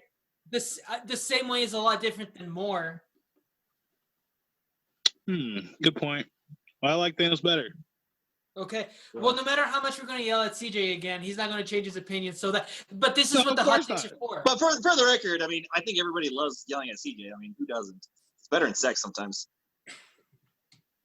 Okay, actually, Whitney has some good information here. Joker won then. Oh shit! Really? By Google Trend, Thanos never beat Joker in online discussions. It tied when Endgame came out. Joker has always obliterated Thanos according to Google. Okay, well. And these are facts. That shit. Whitney said, "Fuck you, CJ." I gallop stubbornly into the future. I don't care. And that's okay. This is what this is for. All right, Barker, what's your hot take? Okay, let me pull mine up real quick.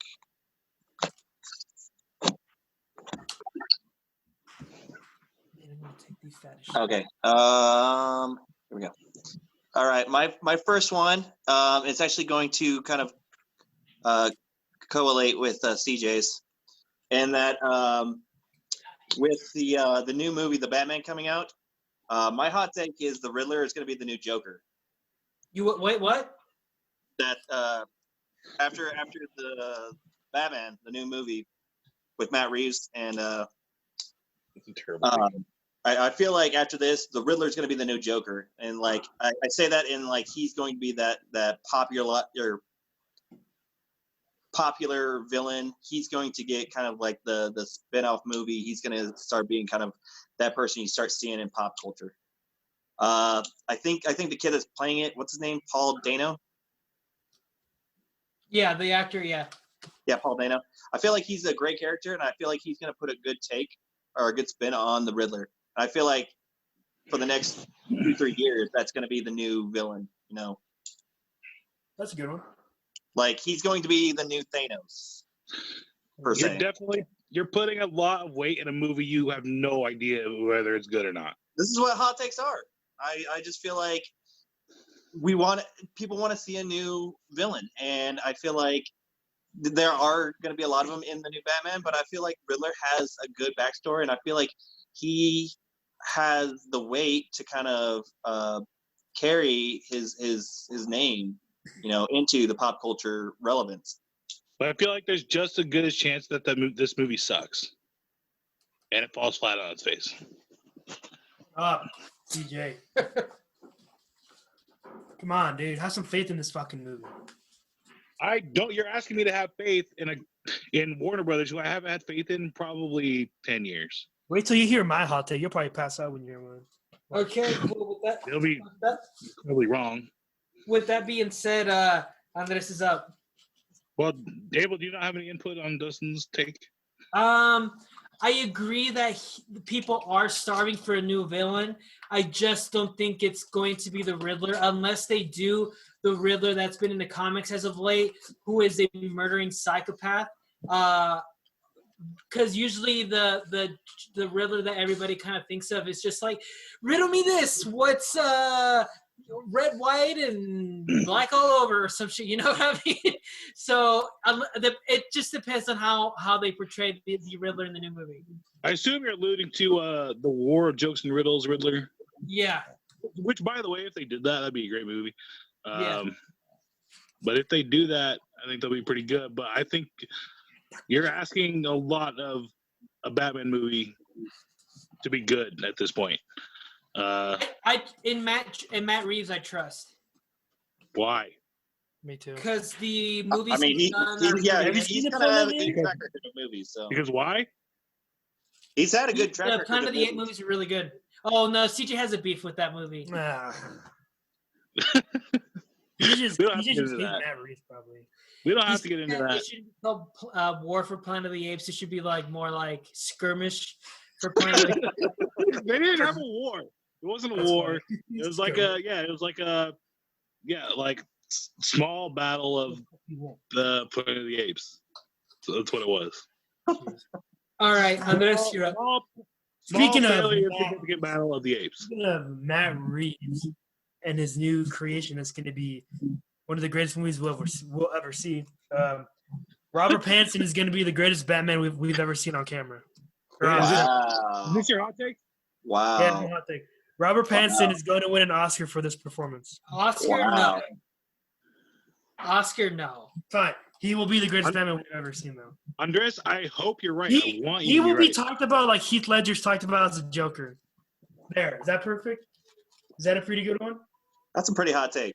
That's pretty hot take. That's yeah. pretty I hope hot. you're willing to die by that. I hope you are. I'm gonna die by that. Robert Pattinson's gonna be the Okay. man.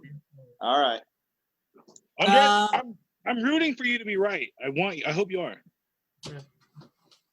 So I mean, we have an awesome Batman movie. Yeah, me too. That's all we can all ask for is a good Batman movie. Celebrity What? take. That's all we can ask for is for a good Batman movie. Yeah, exactly. And if they deliver on that, then we'll be okay. I just don't have faith that that's going to happen.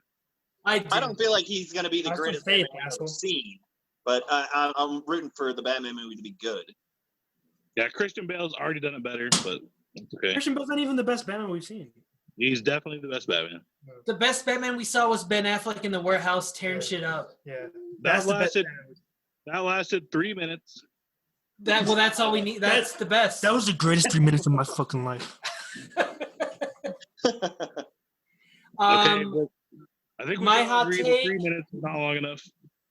That's what she said. I can have like a second take, but it's not as big. Well, that's what we're doing. I think everybody's going to start with their hottest hot take, and we're going to peter out. No, that was my third least good take. Really, well, I'm gonna start. I'm gonna start with my least hot take. But why can't Pattinson win an Oscar? Why not? Why can't he? He can. Why not us? Why not us? With superheroes, it rarely happens. It very rarely happens. So You have to die in an overdose right before the movie comes out. Hope it does. All right, I'm gonna start with my lowest hot take. You don't get any sequels. Sorry, go ahead, Abel. And say that Superman right now is the most underutilized, underrepresented, and honestly ill-used character in all of comics. If done right in the movies, it could be one of the, if not the best comic book movie of all time. Man of Steel. It was good, but if somebody knows how to write Superman, it could become Superman. All he needs is a good writer to show how wonderful he can be as a character, a character of hope in a time of darkness. He's the light at the end of the tunnel. Like if somebody can make that movie now, dude, forget about it. Like that movie, I'm quickly turning. Yeah. I don't think he's ever going to surpass Batman for me, but I'm quickly becoming a Superman guy as of late. You used to hate Superman. Yeah, I used to think he was a Boy Scout, but I've read a lot of Superman lately, and I watched the old 77 movie, 78 movie, and I'm telling you, if somebody can write a great Superman movie, it could go down in history. Abel, I'll say one thing: if you make a great Superman, doesn't that mean he's just overpowered? Not really. In that first movie, it's like isn't that the biggest problem with Superman is that he's the most like generic overpowered superhero. But Superman has two problems. He can either be the most overpowered being or the most overpowered being because all it takes is a rock. That's true. So you have to find an interesting way to write him. But now, okay, so Abel, do you think it's the writing or do you think it's who he always gets paired up against? I think you can write them well. I mean, you compare them with whoever, and I think it could be good. There have been good Lex Luthor Superman stories.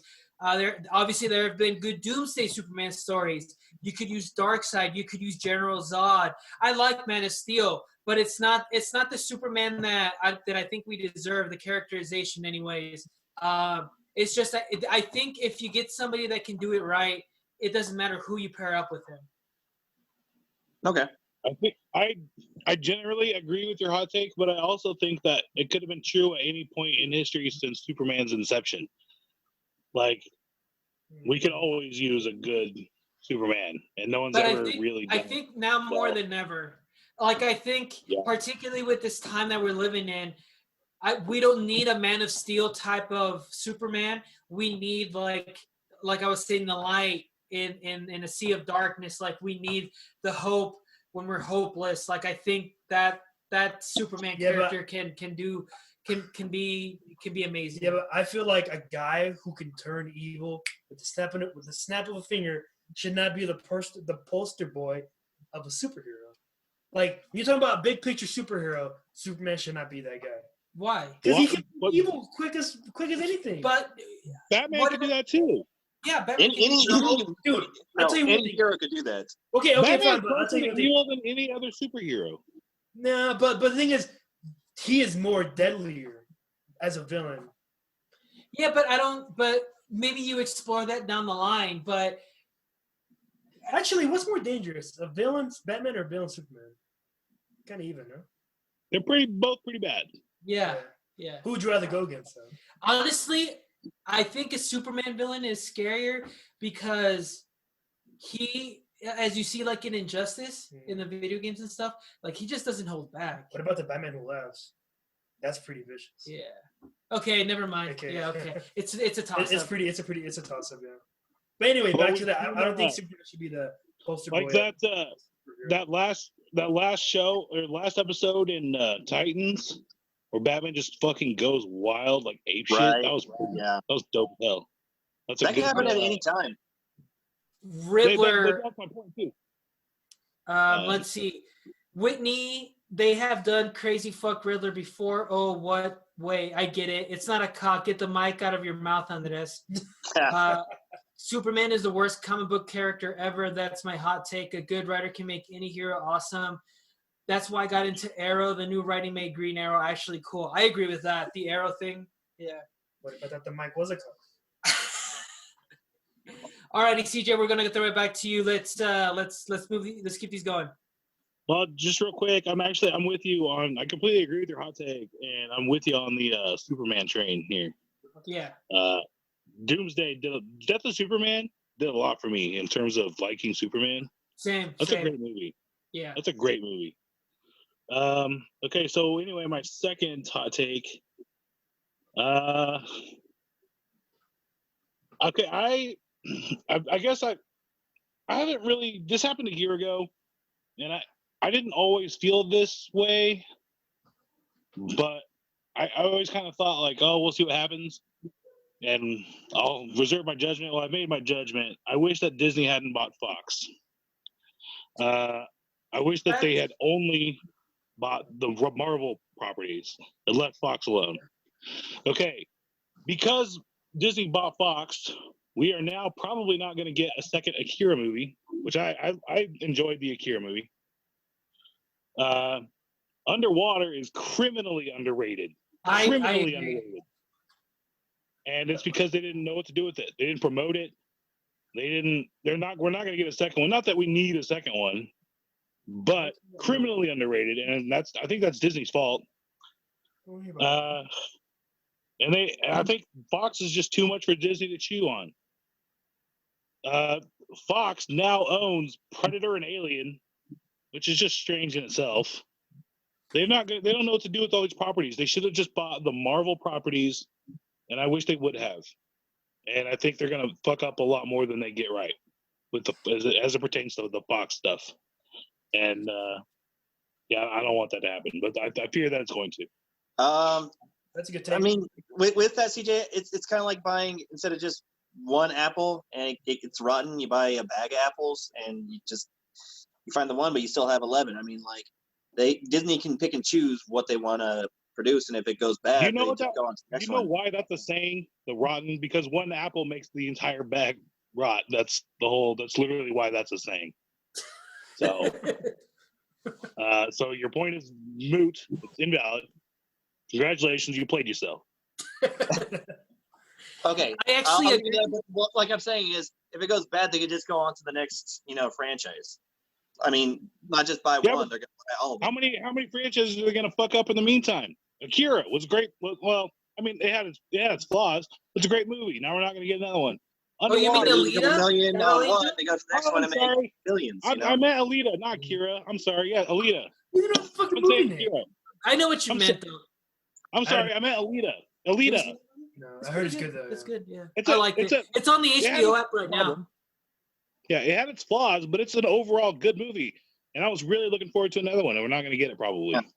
But you lose $1 million in one, you make $1 billion in the other. It's just net gain. You supported me in my hot take. I support you in your hot take, CJ. I completely agree. Not only for all those points you made about they're just going to let a bunch of franchises go to waste and not know what to do with them, but that means it's one less competitor in the market to put something out. So if I'm a movie writer and I want to get this movie made, now I only have 4 options instead of 5, right? Or I have to go indie and do it myself.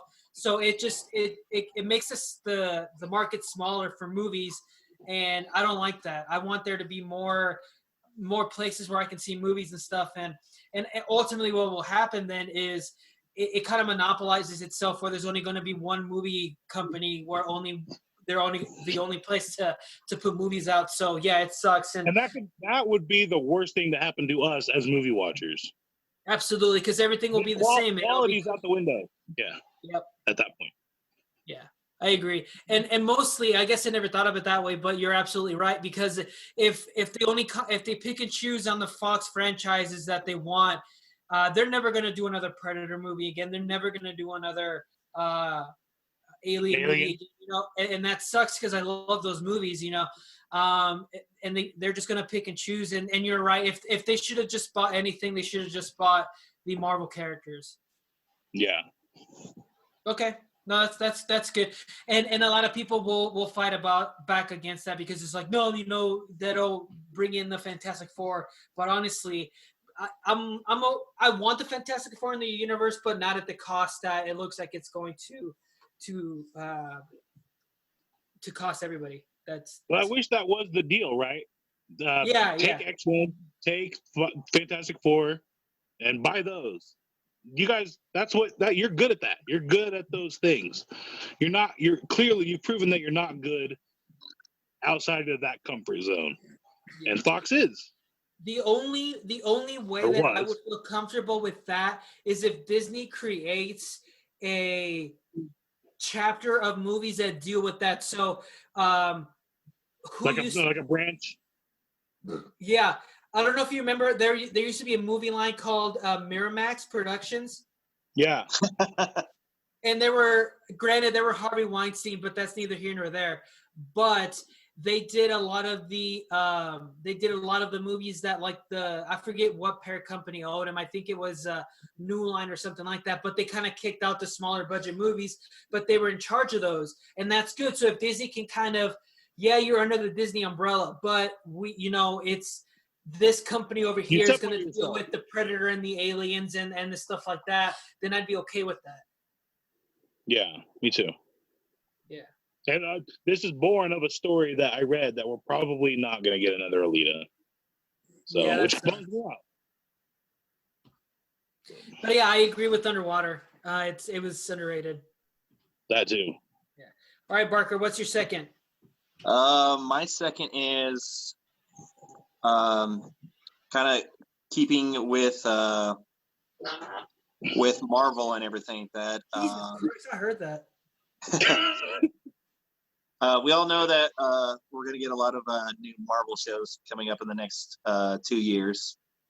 So my hot take, just from reading everything and deducing this, is Falcon and Winter Soldier will do more for the MCU than any other Marvel show.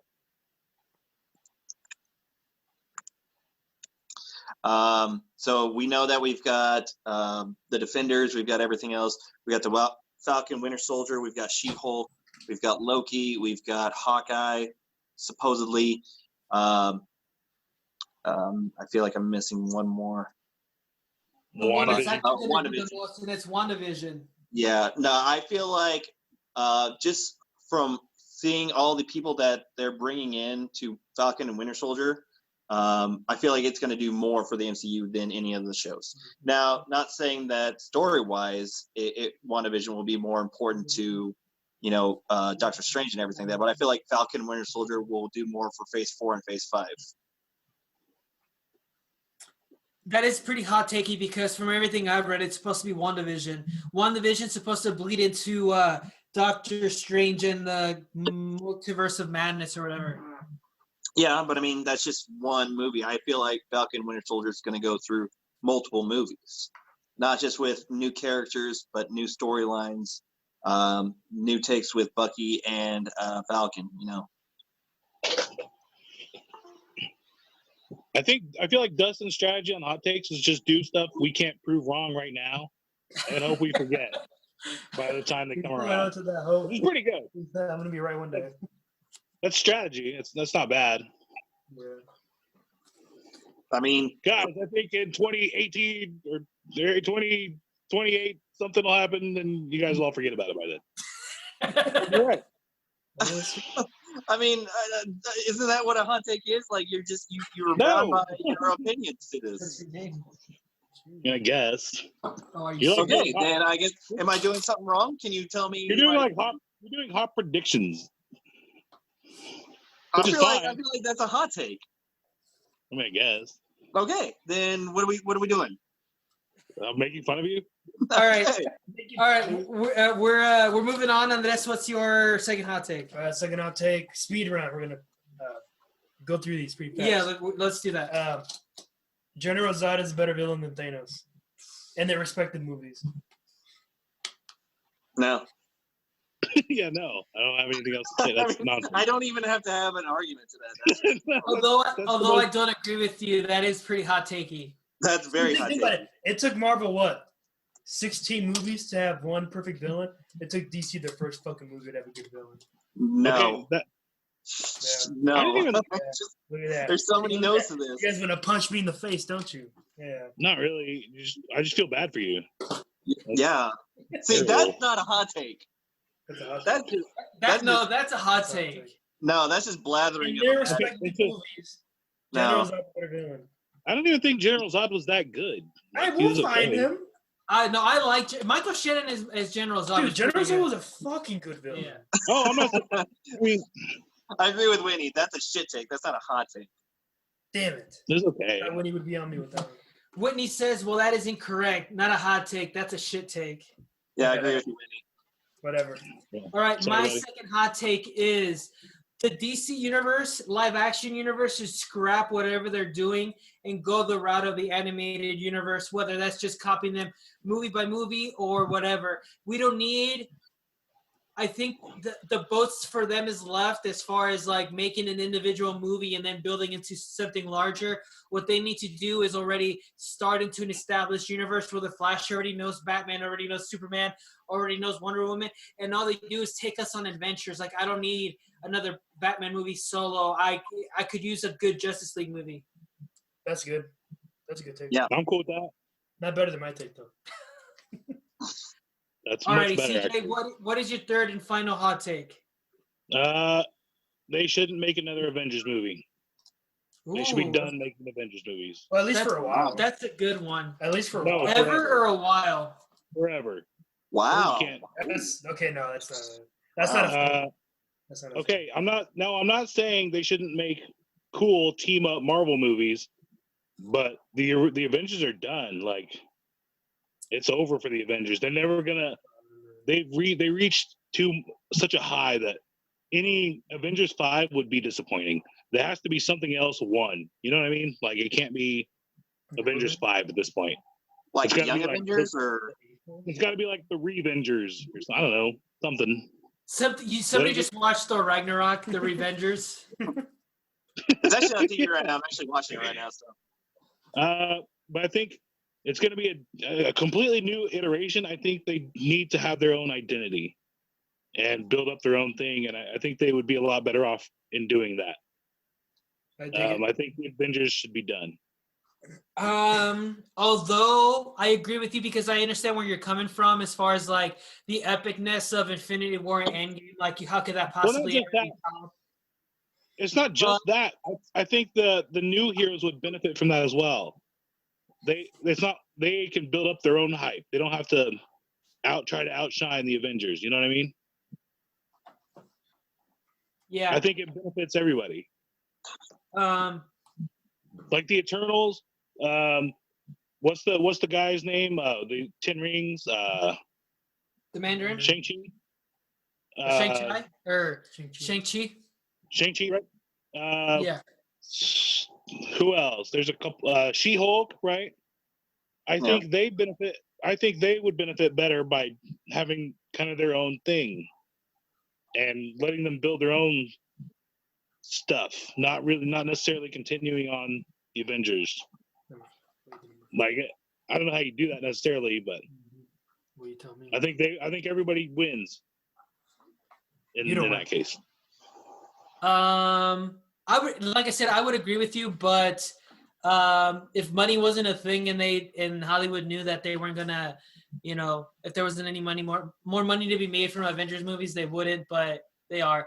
And just like in the comic books, there's different iterations to the Avengers every time. So it's just gonna be a different cast of characters next time. Yeah, I think that's a mistake, but it's like if Nirvana put out an album right now today. How fucking weird would that be? I think that's different. How is that different? Because Kurt Cobain was Iron Nirvana. Man. Yeah. Kurt Cobain is Iron Man. Okay, I don't think they're going to bring back Iron Man, though, as somebody else. I just think they'll bring another character. But he was the leader of the Avengers. Him and Captain America, they're both gone. I think it's the same thing. You got to let it die. Let the Avengers go. Captain America is the leader, and that character's still there. It's Iron Man. He's gone. Either way, we could argue all day about who's the leader, but they're both gone. It doesn't matter. No, Captain America's still there. No, Captain America, the character, is still there. No matter if it's the black guy or what. It's not the same. I love Sam Wilson, but Steve Rogers, he's a 90-year-old man. Like he's out. The character of Captain America is still there. Okay, Barker, what's yours? I think mine's gonna kind of piggyback on yours, Abel, in that we're not gonna have an established DCU ever. Ooh, okay. Ever? At least for the foreseeable future. I mean, after Ezra Miller choked a bitch in Reykjavik, nobody wants to see a cyborg solo movie. Wonder Woman's the only kind of thing that they're kind of hopping along on right now. I mean, they don't have anything. I mean, you would think by now in their universe, they're at the Avengers where Marvel was at this time of point, and they got nothing. They've got Wonder Woman, and that's it. Henry Cavill doesn't want to come back, and we don't even have a Batman anymore. So we got Robert Pattinson, and the Green Lantern movie is at least 7 years out. Like, what are we doing? Like, we don't have a DCU. I think you have to go my route, and that is when you do your DC universe, fuck trying to build up a universe, because Marvel started that, completed that, and perfected that. Like, you're never going to reach that. The only way you could possibly ever compete, I think, is if your first movie for that extended universe is a universe where everybody already knows each other, and then you just do Justice League Adventures, and then maybe you might do like a Green Lantern, Green Arrow spin-off movie or whatever, and then whatever. But the main continuity of those movies will always be the Justice League. No, okay, so I semi-agree with you on that they should not go the Marvel route, but they had the chance. The dagger that went into their heart that they fucked up on is they didn't do George Miller's Justice League Dark. That would have started it. That would have made Marvel look like a piece of shit at this time and point. Okay, all of them together to begin with. I'm not saying it would have been better, I agree with them. but I'm saying that you start out with them all together, and then you can start doing solo movies. That would have started it a lot better than what they did. And since they didn't do it, they fucked themselves, and we will not have a DCEU. Probably not even in like 20 years. 10 years minimum. This motherfucker's spitting right now. I mean, that's my hot take. No, they fucked up. I'm sorry. You fucked up. And this is what you deal with, And their only thing that's not making him go bankrupt is their animated movies, and their comics. But their movie-wise, they are fucking up, and you should reap what you sow, and that's what you did. This show has generally been agreeing with you for about 3 years now. So, like, we've been shitting on the DC movies for a very long time. Well, not the movies necessarily, but the universe. But I mean, has anybody ever seen like George Miller's Justice League Dark script or like the synopsis of it? No, I forgot to care. I'm sorry. Okay. Well, just reading it and everything, that would have been one of the best superhero movies we would have seen in a while. Probably not. No, I please read it and just tell me about it later, okay? Okay. All right, we got to keep this going. Andres, what's yours? Mine is gonna be not as crazy as like anybody else's right now, or as crazy as my last one, but I think Thomas Wayne Batman is a more efficient Batman than the original. Oh well, yeah. I don't think there's any argument. No, it's not an argument. I'll tell you. There'd be a difference if you said better, but efficient. Oh, absolutely. Because That's not really a hot take. It's just a revolving door at Arkham. You know what I mean? I think better no, but more efficient. Yeah. Thomas Wayne is a more efficient vigilante than Batman. Oh yeah, he just murders people. Yeah, I mean, when your efficiency is 100%, you're not doing anything wrong. That wasn't much of a hot take, but hey, it was a little cold. Let's see. Whitney like says one bullet per it was like lukewarm. Avengers have changed so damn much over the years. Duh, he is efficient but immoral. Yeah, one bullet per villain. That's pretty. Yeah, it's pretty efficient. Alrighty, my last one. I don't know how hot this will be. I guess I got to test the room. Not that this pandemic is good. Obviously, it is not. I was about to say the pandemic's a good thing. But what I think that this is causing the comic book movie genre, I think is a good thing. As far as like that we're not getting these movies back to back anymore. I think right now, because everybody's thirsting for comic book movies, with Wonder Woman coming out, Black Widow coming out in November, I think they'll benefit from people going to the movies again, and a lot of people will go watch them and kind of reinvigorate the comic book movie industry, where a lot of people thought that it could possibly be stagnant or the bubble was about to burst. But I think it's going to reinvigorate people's interest in the comic book movie. Let it be known, Abel's pro coronavirus.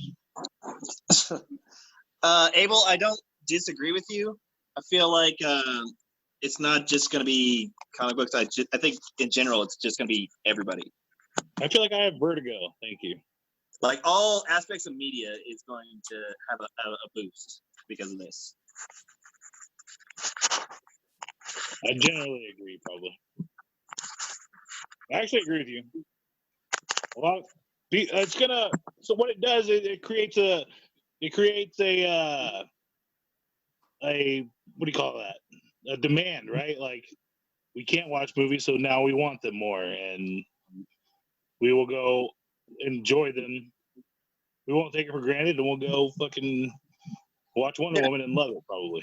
You know, it's like the taboo factor. You know, it's just like you want it so bad and everything and then when that gets lifted, like it's gonna be in droves. Don't tell. Yeah, I think you're right. Yeah. Okay. So it wasn't that hot. I figured. Okay. So that was our fourth. You didn't even have like a hot take like an hour ago. I had 3 hot. That's true. I came up with 3 hot takes in 10 minutes, and they were all hotter than your hot takes. No, I'm close. Who had the hottest takes? That'll be a poll question. Okay. Next week's show I have scheduled right now. The Tarantino. We're gonna rank the Tarantino movies and then talk about Justice League War. Okay. Is that doable for everybody? Yeah. Me and CJ watched 2 last night. So. Damn, and then cuddle. Yeah. Duh. I'm jealous. Not then cuddle. Yeah. Movies and cuddle. There's no then. Me and Dustin are quarantined together. We gotta survive. Yeah. Yeah. Body heat. Okay, so I guess Whitney says there are 10. By the way, they call it 9 because Tarantino counts Kill Bill as one movie. So we'll count them as 2, just for the sake of having a nice, neat top 10. Sure. No. Okay. All right. Well, I think that's what doesn't matter. Okay, let's see. What are your recommendations that you're reading, watching, listening to that you want to prescribe to the order? Oh shit! I didn't think of that. I don't know. I haven't. I don't know. I've just been playing Alien Isolation, but I think I've recommended that before, haven't I? No, I don't think so. I don't think so. Oh, okay. We'll play Alien Isolation. That game's awesome. It's a direct sequel to the first Alien movie. Oh well, yeah, you brought it up, but you didn't recommend it. Yeah. Oh, I'm recommending it. It's really fucking hard. It's a really hard game, but it's pretty dope actually. You're Amanda Ripley's you're Ripley's daughter. Her name's Amanda Ripley, and she's going through the space station trying to find exactly what happened to the Nostromo. She's trying to basically find her mom. And we're getting into some pretty cool, they did a mission. I just finished a mission last night where there's another ship who went to the Guardian ship in the first movie right after the Nostromo, and it takes a pretty cool turn. And there's that's pretty much where I'm at right now, actually. And it's a horror game. It's pretty freaking scary at really pretty crazy ways. I highly recommend it if you're into that kind of thing, kind of the horror game genre. But even if you're not, just for the story elements, it's pretty interesting if you're into that. So that's what I recommend. Nice. If I had a game system right now, I would definitely play it. Yeah, Abel, I think you would really like it, actually. It's a wiener. Okay. Barker, what are you recommending? Oh, man. This is going to be one of my strongest recommendations ever. It's to wash your damn fucking hands and be 6 feet away from everybody so we can get rid of this coronavirus, because I'm sick and tired of being in my house. I really want to get out. I really want to do stuff other than watch TV and get drunk.